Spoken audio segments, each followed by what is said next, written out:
When I asked 100 Hive players what was the best game, exactly 50% of them said it was Skywars, which if I'm being honest, kinda isn't a shock. So what actually makes Skywars the best game? The first reason is probably the simplicity of the game mode. The second reason is probably the players, like look at them. And the third reason is definitely not the hackers. Please keep them away.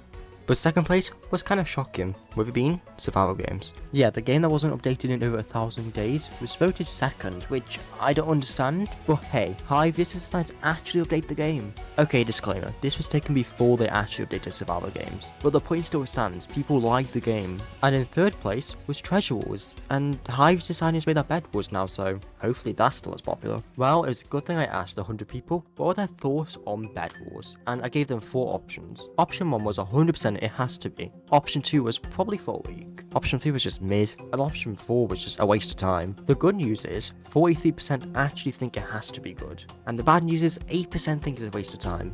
Well, at least the majority think it's going to be good. But let's look at what people don't think is good, and let's look at worst games on the Hive according to the people. And it pains me to say it, but the most hated game is Ground Wolves. And okay, Luke, the XP is terrible on that. We all know it. It's one of the reasons everyone hates it. But apart from the XP, I feel like Ground Wars has more content to it than other games. Like, look at Block Patrol. At the end of the day, it's literally just a game about not falling. Moving past me coping about Ground Wars, out of all the Hive games, the only game that wasn't voted to be the worst was actually Deathrun. Like, people don't hate it. Guess it's the most neutral game of all time. Anyways, now the second most hated game was actually Capture the Flag, which is not a bad game when the teams are balanced, but when was the last time you played a game where the teams were balanced? It ain't fun. And closely following that in third place was Just Build, which I feel like that's a bit harsh, but compared to the other games, just build players. Now from people's opinions on the games to people's opinions on the server as a whole. So I simply asked people, do you still enjoy the Hive? And I gave them 4 options. Option 1 was more than I ever have.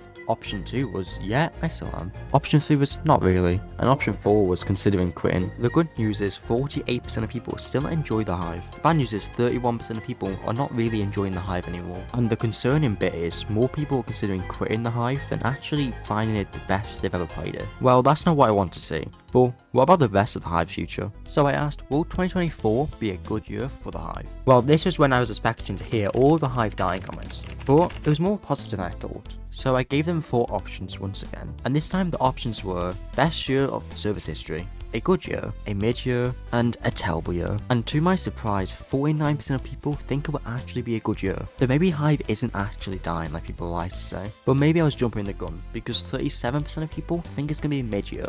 And interestingly, the last 2 options tied at 7% each. So people think it's going to be as likely to be the best year ever as the worst year ever, which I think is kind of interesting. And with that, that's the wrap of the 5 questions I asked the 100 people. If you enjoyed this, please let me know by either liking, subscribing, or commenting down below what you actually thought of the video. But until then, why not check out one of these videos on screen? You should think you'll like them.